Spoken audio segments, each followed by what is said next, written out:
Don José. Oiga, Fernando, usted ve la carita de Katy cuando dice una picardía. Sí. ¿Ah? ¿Quién es el peor funcionario? De este Y gobierno. dice Fernando acá y que está dura esa.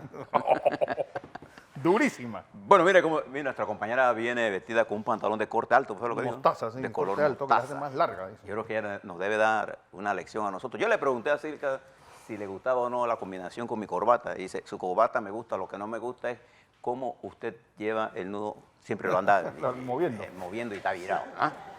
Bueno, Cosas del para que trabajo. usted vea que hay gente que se preocupa en la forma como nosotros nos presentamos frente a ustedes. Todos los detalles son importantes en la vida. Recuerde que granos de arena forman montañas. Exacto. Menudencia es el tiempo y momentos la vida. Eso es. Así que usted disfrute lo que tenga cuando lo tiene y no pierda el tiempo discutiendo tonterías. Bueno, mire, algunas cosas. Mire el caso de Ricardo Martinelli. Le voy a poner esto, voy a comenzar con esto porque hay tantos temas de qué contarles. Ayer se presenta un testigo, creo que es el cuarto, ¿ah? Sí. Cuarto, sí. Un señor sargento Scott, de muchos años. Gregorio Scott. ¿Gregorio o Gustavo? Gustavo Scott. Gustavo Scott. Bien. Fíjense, este diálogo se lo voy a referir de memoria.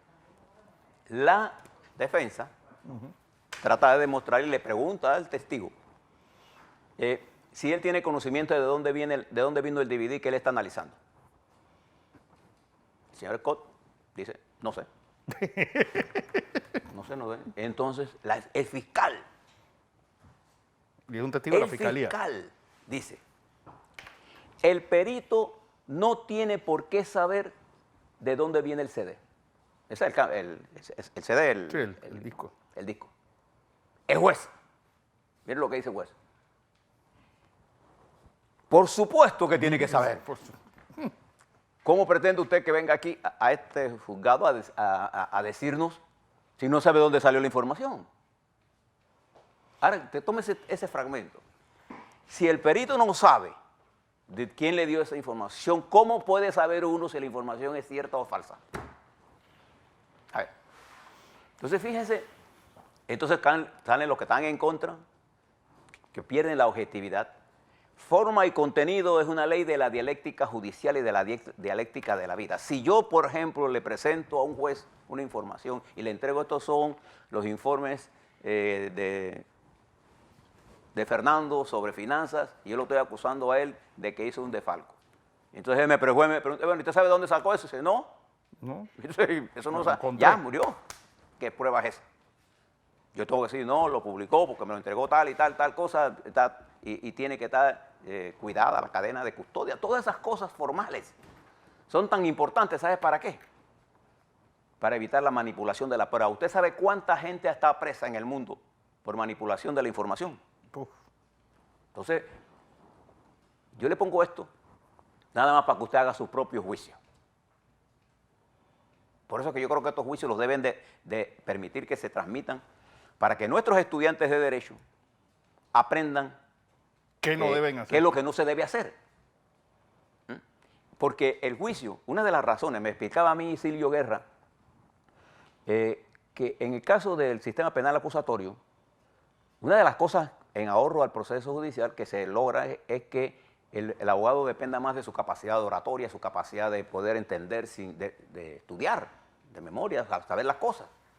Porque ya no estamos en ese sistema de estar presentando y escribiendo todo. Pero yo noto que hay poca preparación técnica científica. Sobre todo en la fiscalía. En la fiscalía. Y eso hay que fortalecerlo.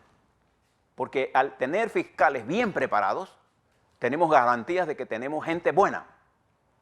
Y no se le van a ir los casos por forma. Ese es mi punto. Y no me ciego frente a las cosas que están ocurriendo como hacen otros, ni saco editoriales largos ni cortos sobre estos temas. Nada más el que se terror, para como que, si estuviéramos sí, en estalinismo. para que se los dejo de esta forma. Porque es importante. Yo creo que la justicia se tiene que mejorar, pero tenemos que preparar técnicamente, no solamente a la justicia, sino a nuestros ingenieros, a nuestros periodistas. Yo estoy a favor de todas esas cosas. Bien, nada más le dejo esto para que usted lo analice. Creo que la defensa de Ricardo Martinelli sigue dándole cátedra a las fiscales. Si usted llevo mi puntuación, yo creo que va 4-0 a favor de la defensa. Sí. Yo llevo mi puntuación. Bueno, Es importante que usted aprenda a informarse objetivamente. Otra cosa que le quiero decir, las lluvias van a continuar, pero no le haga caso a las informaciones falsas. Por ahí anda un correo por ahí diciendo de que el Centro Meteorológico de Miami, porque Sí, siempre viene con un huracán. un huracán. Se está formando un tifón allá en África y va a caer sobre Panamá, Costa Rica, Honduras. Eso no es cierto. Usted preste la atención a lo que diga el SINAPROC panameño. Si tiene alguna duda, métase en internet y búsquese Miami. No hay nada de eso todavía, de nada. Ojalá. Y el que está pensando que venga es un idiota. Y no divulgue cosas de las cuales usted no puede comprobar. Esa es mi recomendación. Está lloviendo, pero fíjese, le voy a dar algunos datos para que usted tenga. Aquí está lloviendo en algunas áreas, pero fíjese en Bayano. El lago Bayano hoy amanece en 53.32, 53 metros con 32. Está bajo, Wow. no está entrando agua. Contra 62.5, que es su máximo, y 50 deja de operar. Claro, está ahí vertientes de cuencas hidrográficas, está lloviendo en Chiriquí Viejo, en Chiriquí, en el río Chiriquí, está lloviendo en San Pablo, en el río Tabasará.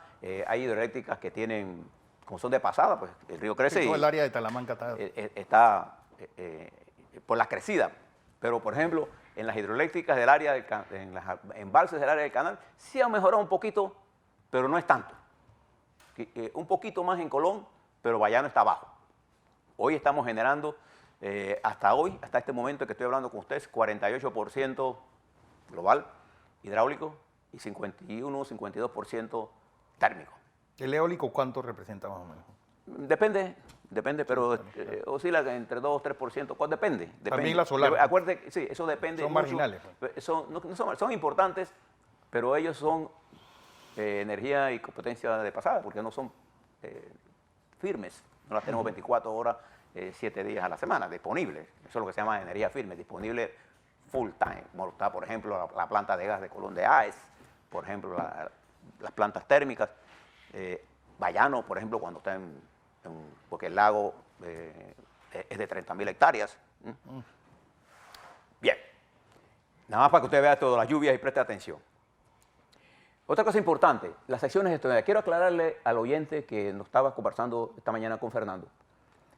Cuando este mismo oyente dijo que el presidente Varela en su convocatoria no había dicho los nombres de quienes iban a ratificar, sí. En la convocatoria que firmó el presidente a través del ministro de la Presidencia, en la convocatoria los 12 puntos estaban detallados.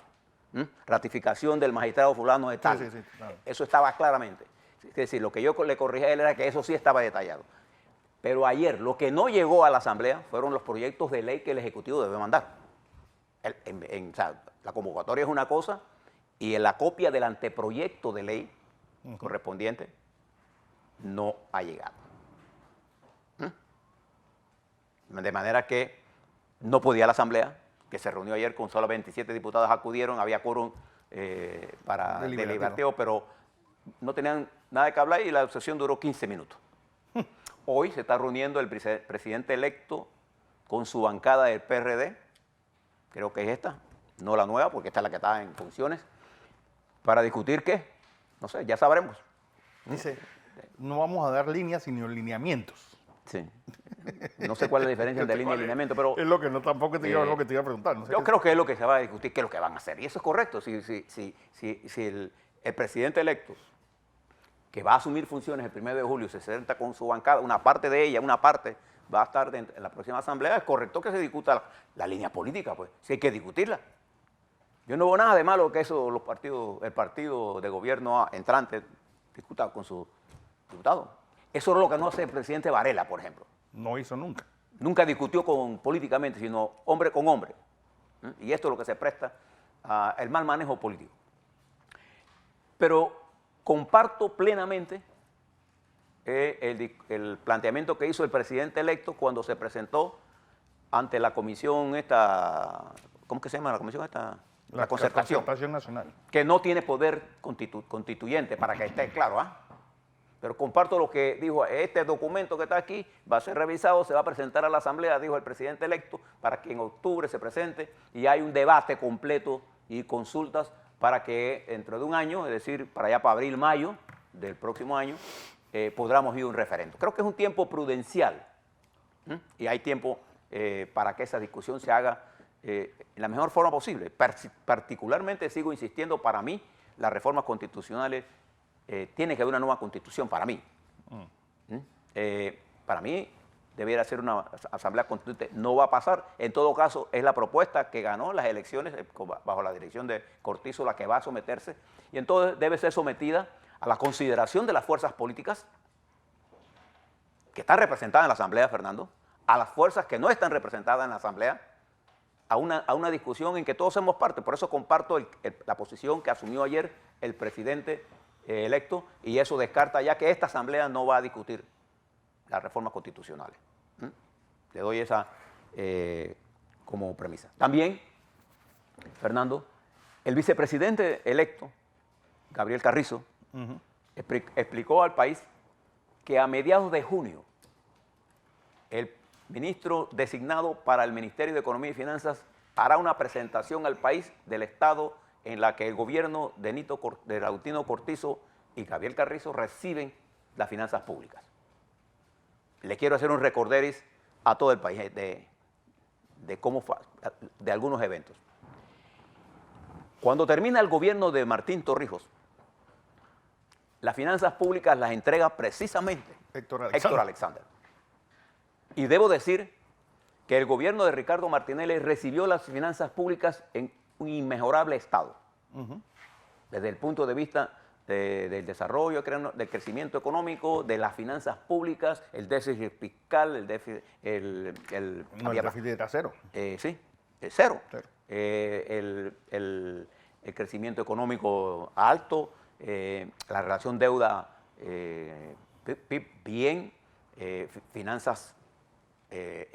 íbamos en el proceso de grado de inversión y que lo va a culminar Ricardo Martinelli. O sea, Ricardo Martinelli recibió de Héctor Alexander, bajo la administración de Martín Torrijos, las finanzas en perfecto estado de salud. Exacto. Cuando termina el gobierno de Ricardo Martinelli, el proceso de crecimiento ya venía en caída, terminaba Ricardo con 6,5%, y las finanzas públicas no tienen el mismo nivel de robustez que tiene, pero Ricardo deja un nivel de inversión más alto de la historia nacional. Por primera vez, una reforma fiscal que permite que a usted le retornen impuestos que pagó de más. ¿Se acuerdan? Es la primera vez en la historia que nosotros recibimos devolución de impuestos. Nunca había pasado eso. Y esa reforma impositiva le sirvió al presidente Varela en su próximo periodo, pero las finanzas, como la dejó Fran de Lima, no tenían la solidez porque los indicadores de endeudamiento eran mayor, los niveles de endeudamiento eran mayor, y los niveles... Pero es que el PIB también era mucho más grande del que entregó Alexander. Sí, no, yo mido siempre mido el endeudamiento en función relativa. Yo no mido el endeudamiento en función absoluta, no tiene ningún sentido. Ningún sentido. El que le diga eso a usted lo está engañando. O sea, no es lo mismo una deuda mía de $1.000 contra $10.000 de ingresos que una deuda mía de 10.000 contra 1 millón o 2 millones de ingresos. No es lo mismo. Entonces uno mide el endeudamiento. Bueno, no es lo mismo que Haití deba 1.000 millones que lo deba No, nosotros, Panamá. uno lo mide en función del PIB. Hoy la relación deuda-patrimonio de nosotros es de 38, 37%. No es malo. Por eso tenemos grado de inversión. Bajo la administración de Martinelli sí se entrega al país con grado de inversión. un grado de inversión. Y Varela lo entrega con grado de inversión, pero vamos a ver ahora los indicadores financieros, los macroindicadores y cómo es la liquidez del Estado. Eso es lo importante. Por ejemplo, los ingresos de este primer trimestre de este año cayeron. Siempre en los procesos electorales pasa. O sea, claro que sí. Pero vamos a ver cuál es el comportamiento y cuál es el nivel de juego que tiene, cuál es el nivel de cintura que tiene el gobierno en el presupuesto que termina en los próximos 6 meses. Y cuál es el nivel con que podría comenzar el 20. Por eso es importante este planteamiento del ministro, porque esto es lo que va a poner los pies sobre la tierra, lo que pedí un oyente. Ya no estamos en la época de las promesas, estamos en la época de medir cuál de las promesas que hicimos es la que se va a impulsar y cuál es la capacidad práctica y real para impulsarla. Por eso la comparecencia de Héctor Alexander es tan importante. Porque una vez que él haga ese diagnóstico y asuma la conducción, lo que no queremos ver es que año tras año nos repitan es que el pasado gobierno, mirando para atrás, no, Sí, como mire para adelante. Estos que pasaron manejando con el retrovisor. Usted recibió el banco con $10 y debía tener 1.000, bueno, ya, de ahí para adelante es suyo. Y cada día que pase, usted es la historia. No le esté echando la culpa no mire por el retrovisor. Hay cosas importantes que hay que realizar. Entonces esto nos plantea algunos problemas que debemos mirar. Yo quiero terminar, Fernando, por hablarle de lo que pasó en Barú. He visto con mucha preocupación las imágenes que están saliendo de Barú. Yo conozco esa área perfectamente bien. Cuando comenzó el gobierno de Omar Torrijos, a mí me tocó, en función de trabajar en la reforma agraria y ser su director de planificación, trabajar en esa área. Las historias de la United Fruit contra los trabajadores y los campesinos eran atroces. Ese espectáculo de lanzar tractores para tumbar los cultivos, los vimos nosotros en esa época. Es por la razón que Panamá expropió 7.000 hectáreas a la United Fruit Company, el gobierno de Torrijos, enfrentados a una transnacional que tumbaba y ponía gobierno, para que estemos claros. Recuerden, busquen en Google Jacobo Arbenz. Y había abogados de ellos. Foster Dulles, que era secretario de Estado, era abogado. Y el abogado panameño de ellos. Arifa, ¿no? Arias Fábrega. No voy a decir el nombre, hay Perú. Era un tipazo, un tipo duro, pero Laboral. sabía. Bien. Es peruano. Y entonces fíjese lo que está ocurriendo. Estos productores tienen años de estar ahí. Y quiero recordarles algo, para los que sabemos de derecho agrario. El derecho posesorio es una forma de derecho reconocido mundialmente. El derecho posesorio, es más, de hecho, en Panamá el derecho posesorio se cambia y se vende. Sí. Es un derecho, una forma de derecho. Léase el Código Agrario que se hizo bajo ese excelente trabajo del magistrado en esa época cigarrista. Tito Cigarrista. Tito Cigarrista, que hicieron junto con abogados panameños el Código Agrario. El abogado Fuller, uno de los maestros que escribieron ese Código Agrario. Entonces, lo que hay ahora mismo, lo que debió ser, en todo caso, es que los dueños de esas tierras, o los que tenían derecho posesorio ahí, o los que estaban allí trabajando por años, debieron ser parte del proyecto y agruparlos, si tenían 1.000 hectáreas en una cooperativa para producir piña. Porque cuando usted deja a un hombre, y nosotros lo vivimos, ante la alternativa de tener que quitarle la tierra y dejarse morir de hambre solo, él va a preferir morir peleando. En el campo los hombres peleamos por dos cosas. Por hembra y por tierra. Por la tierra y por la mujer. Y por eso morimos. No se engañen. Entonces, eso que estamos viendo en Barú fue hecho precipitadamente. Los problemas sociales.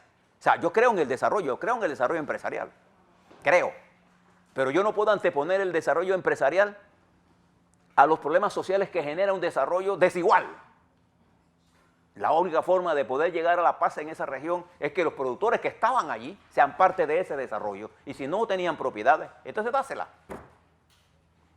Y convertirlos a ellos en empresarios, productores, como eran los ganaderos independientes en Bocas del Toro. Claro. Nosotros tenemos experiencia en eso. Pero bueno, preferimos sacarlos a la fuerza. Y ahí tenemos ese problema. Ese es un enfrentamiento que ahora tiene que ver la policía. Yo no sé qué hace el ministro de Desarrollo Nada. Agropecuario. No hace nada. ¿Dónde está la reforma agraria en esto? ¿Dónde No, están? además que estamos hablando de personas que hace 19 años le dijeron, cóbrense sus prestaciones con tierra. Y fíjese, en esa área no solamente está este conflicto de Barú, está el problema de la palma aceitera. Entonces, nosotros estamos empujando a resolver los problemas de la bananera, por ejemplo, de la frutera para piña, pero no hemos olvidado de la producción nacional de por ejemplo, palma aceitera, que está bajo graves problemas y que fue el área sustituta para las áreas de bananos que se dejaron de cultivar en el área y que ahora están quebradas. Y tenemos que buscar un esfuerzo, tenemos que hacer un esfuerzo colectivo. Y yo invito al gobierno entrante que mire esto con mucho cuidado. Le han cerrado las puertas a los que están peleando las tierras allá. Ese es el mismo escenario que tuvimos nosotros cuando el golpe de Estado.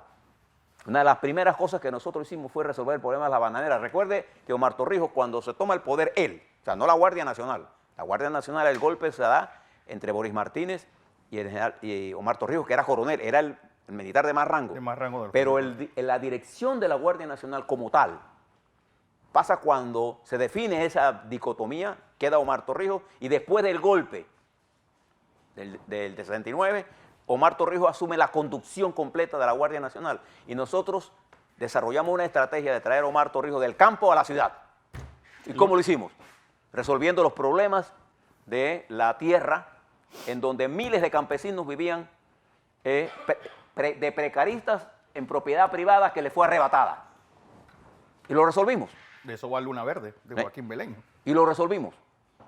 Y la popularidad de Torrijos vino del campo a la ciudad, y la concepción de él, del gobierno, de la Constitución de 1972, con los representantes de corregimiento, nació de ese cariño que él tenía, porque él venía de esa procedencia y de esa complicidad de clase que se dio entre él y el pueblo campesino. Le quiero llamar la atención, porque si hay algo que es una fuerza casi invencible, no hay bala que pueda matar la esperanza y la lucha que ellos están dando por la tierra. No hay bala. Aquí ha habido campesinos que han muerto arrastrados por caballos, por terratenientes. Aquí ha habido obreros que han muerto en la bananera.